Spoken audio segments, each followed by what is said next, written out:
Today we're diving into the fascinating world of entrepreneurship, and we're going to uncover some invaluable lessons learned from successful entrepreneurs. So grab a cup of coffee, let's explore the wisdom shared by those who've walked the path of success before us. So as someone who has himself built a hugely successful business, virtualstaff.ph, the Philippines outsourcing marketplace, this video resonates a heck of a lot with me. I still love to learn from other successful people, and as a teenager, I'd always be I'd be reading about successful entrepreneurs, I'd be devouring books on successful entrepreneurship. You know, entrepreneurship is a journey filled with highs and lows. It's got its ups and downs, its triumphs and challenges.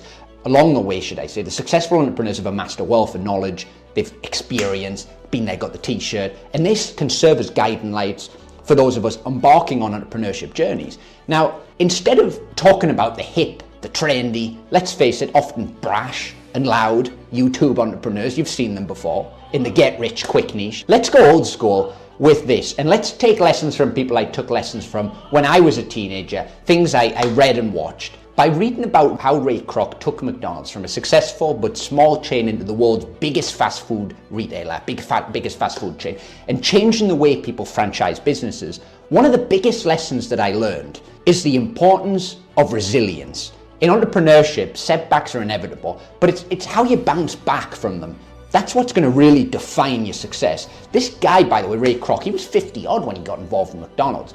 Quite remarkable, especially 50 odd for back then. The power of a system, replicating it, they're also lessons what I learned from Kroc, and they work for everybody. Before getting into outsourcing and virtual staff and launching virtualstaff.ph, my passion initially was retail. Still have a close soft spot for it, and I had a chain of stores in the UK and malls and things like that as a teenager, one of the youngest people in the UK to have a retail chain.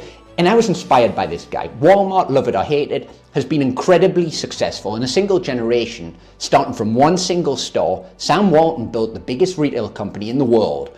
And I learned from him that dreaming big is important and anybody can do it. Don't be afraid to take calculated risks. Some of the greatest opportunities come from stepping outside your comfort zone and embracing uncertainty. Amazon was an online bookstore.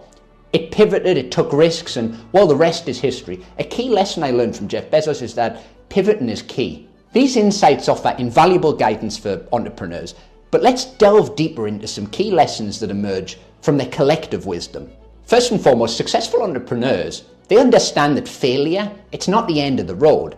It's a stepping stone to success. Each setback is going to present an opportunity for growth. It's going to present an opportunity for learning. By embracing failure with humility and resilience, entrepreneurs can emerge stronger and more resilient than ever before. You know, I've failed before. I own those failures. At first, I played the stories over in my head. I'd get myself annoyed, pissed off. Then I figured out, Michael, you're being a schmuck, you're being an idiot, you're being stupid. Instead, learn, move on, take it as a bloody expensive lesson, but a good lesson, you know?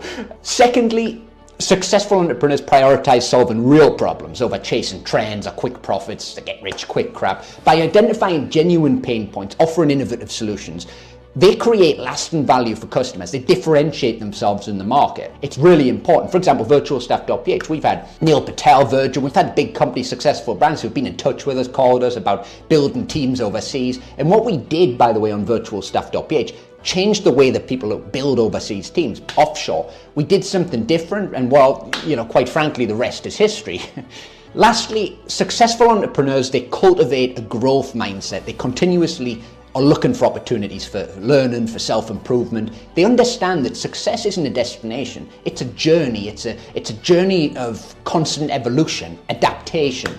I think a lot of the time, it's fun as well. I think if you're an entrepreneur, it's fun. It's fun to grow. It's fun to challenge yourself. It's fun to learn new stuff, for example, even in my personal life. Recently, I'll give you a story. Recently, I took up learning Spanish. It's fun. Por cierto, me encanta español. Es algo me interesa mucho. My point is, I failed to learn German in school. I was crap at it back in the UK in high school and in comprehensive school. And I wanted to prove to myself, well, yes, I can actually learn languages. Bullshit. It's just the method. So I did it, and I did, learning and growing is not just reserved for business or work. That's what I'm getting at here. You can use it in all different areas of your life. The thing is, folks, right? The journey of entrepreneurship is fraught with challenges, but by embracing failure, focusing on solving real problems, cultivating a growth mindset, we can navigate through obstacles. We can emerge stronger, more powerful, bigger, successful than ever before. So the next time that you find yourself facing a challenge on your entrepreneurial journey, remember the lessons learned from those who've walked the path before you. Thanks for tuning in. Like the video if you enjoyed it, of course. Subscribe to the channel to get the latest Brody insights from me, Michael Brody, on business and life. And until next time, keep striving for greatness. Bye for now.